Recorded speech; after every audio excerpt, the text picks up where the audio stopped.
Hello, have a nice day. अगर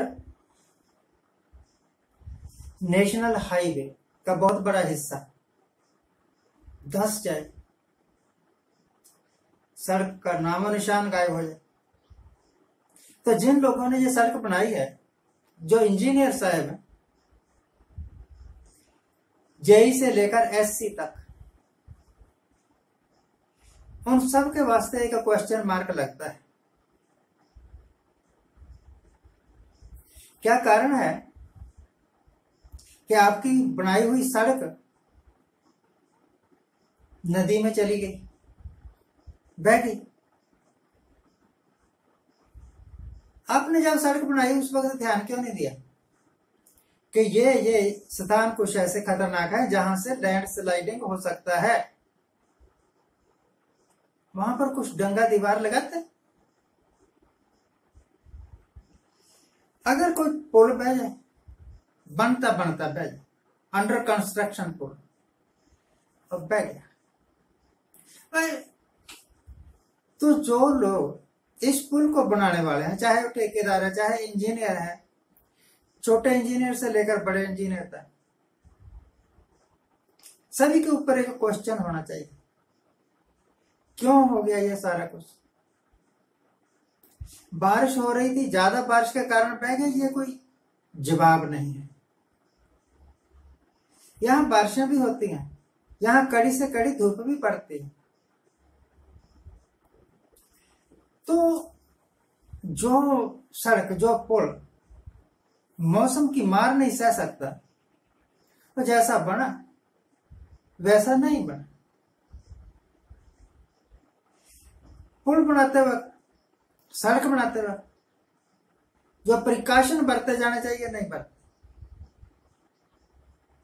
जो उसका उपाय किया जाना चाहिए मजबूती के वास्ते, वो नहीं किया,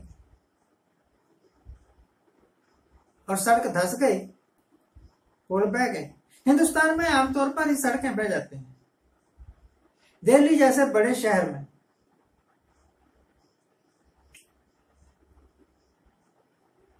चलती सड़क, और वहां पर अचानक 10-15 फीट चौड़ा गड्ढा हो जाता है, ट्रैफिक जाम हो जाता है। ये सब कुछ ही होता है।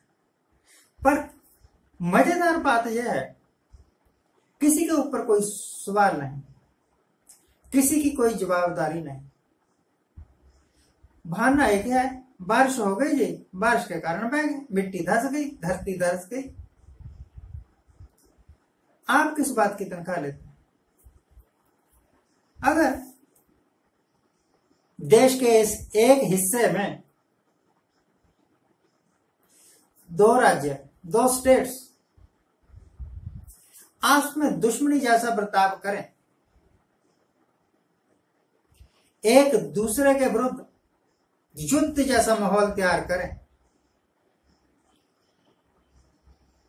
तो पूछा जाना चाहिए ना उन चीफ मिनिस्टर से, उन स्टेट्स के चीफ मिनिस्टर से, कि क्या हुआ।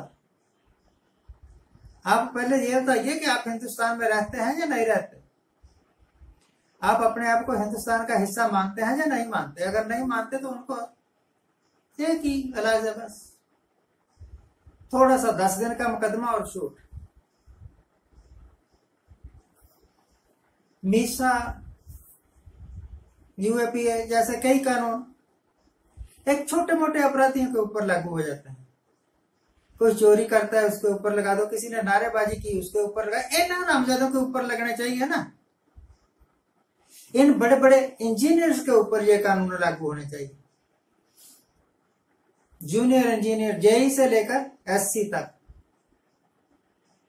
और मिनिस्टर तक, सड़कें बनाने वाला महकमा, पीडब्ल्यूडी का जो मिनिस्टर है, सभी अंदर होने चाहिए। क्यों हुआ आपके राज्य में ये सारा कुछ? तो अगर ये हो जाए तो यकीन मानिए, ना डॉक्टर मनमोहन सिंह और ना नरेंद्र मोदी को देश के बड़े बड़े संस्थान बेचने नहीं पड़ते। एक तरफ तो नेताओं की ऐश प्रस्ती में लाखों करोड़ों रुपए खर्च हो जाते हैं,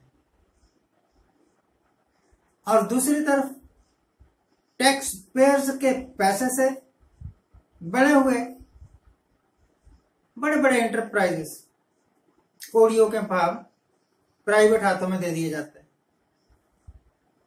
सरकार, इतनी बड़ी सरकार अगर अपने पब्लिक एंटरप्राइजेस को नहीं चला सकती तो एक लाला कैसे चला सकता है? सरकार के पास तो अनलिमिटेड शक्तियां हैं। लाले की शक्ति जितना मर्जी अमीर हो, उसकी शक्तियां तो फिर भी लिमिटेड हैं। पर इस सरकार में यह सारा कुछ हो सकता है। चाइना हमें आके धमका सकता है, चाइना हमारे बंदे मार सकता है, चाइना हमारी धरती पर कब्जा कर सकता है, और हम दिल्ली में बैठे बैठे भाषण दे सकते हैं, पीओ के लेके रहें, दुश्मन को मुंह तोड़ जवाब देंगे। यकीन मानिए किसी का मुंह नहीं टूटता इनसे, बस हमारे ही जबड़े तोड़ के बता देते हैं। ये बहुत सरकार है। डॉक्टर मनमोहन सिंह के समय में 2 सैनिकों के सिर काट दिए थे पाकिस्तानियों, और हो हल्ला मचा रहे थे। सरकार को इस्तीफा दे देना चाहिए, सरकार सुरक्षा नहीं कर सकती। चाइना ने कई बार मार दिया हमारे। अब तो नहीं लाए आप 1 के 11, अब तो नहीं किया कोई सर्जिकल स्ट्राइक। खैर वो तो था अभी इलेक्शन जीतने के लिए ना, अब फिलहाल इलेक्शन आएगा तो देखेंगे कहां करना है सर्जिकल स्ट्राइक। इमरान खान से बात करनी है पहले कि वो चाइना वाले से बात करनी है पहले कि भैया हमारे जहाज आएंगे, सर्जिकल स्ट्राइक करेंगे, चौपड़ी ना करना। इलेक्शन का मामला, इलेक्शन का मामला। जब एक पुल गिरता है, एक सड़क टूटती है, तो सड़क नहीं टूटती, पुल नहीं टूटता, विश्वास टूटता है सरकार के ऊपर, लोगों का। जब 2 स्टेट्स हिंदुस्तान पाकिस्तान की तरह आपस में लड़ने लगे, तब सरकार के ऊपर विश्वास टूटता है आम आदमी का कि क्या ये लोग इस काबिल भी हैं कि सरकार चला सके। होम मिनिस्टर क्या कर रहा है, प्राइम मिनिस्टर क्या कर रहा है, क्या ये सिर्फ लच्छेदार भाषण देने के वास्ते है? एक नया दांव खेला है सरकार ने। जो अदर बैकवर्ड क्लासेस हैं और आर्थिक रूप से पिछड़े हुए लोग हैं, उनको आरक्षण देंगे मेडिकल कोर्सेज के अंदर। आप कैसे दे सकते हैं आरक्षण, जबकि सरकार ने एक लिमिट निश्चित कर दी कि इससे ज्यादा आरक्षण हो नहीं सकता कानून। तो अब कौन सा कानून तोड़ेंगे? या शायद कोई जज कह दे उसी तरह जिस तरह राम मंदिर के सिलसिले में कहा था कि है तो सारा कुछ गैर कानून नहीं, पर चलो मंदिर की जमीन हिंदुओं को दे दी। इस तरह का कोई जज आ जाए और आपके फेवर में फैसला दे दे। लालच ये हो कि मेरी इंक्वायरी नहीं होगी या फिर मुझे राज्यसभा का सदस्य बना दिया जाएगा। जब किसी लालच के कारण कोई फैसला दिया जाए, जब किसी लालच के कारण कोई किसी पार्टी में शामिल हो। लास्ट में एक बात कहता हूं, जब किसी पार्टी के अपने ही एमपी छोड़ छोड़ के जाने लगे तो खतरे की घंटी होती है। नरेंद्र बाबू, खतरा शुरू हो गया है। कई लोग भाग चुके हैं, कई भागने की तैयारी में है। समझ जाओ, नहीं भी समझोगे तो मेरे बाप का क्या जाता है। इज्जत आपकी जाएगी, कुर्सी आपकी जाएगी।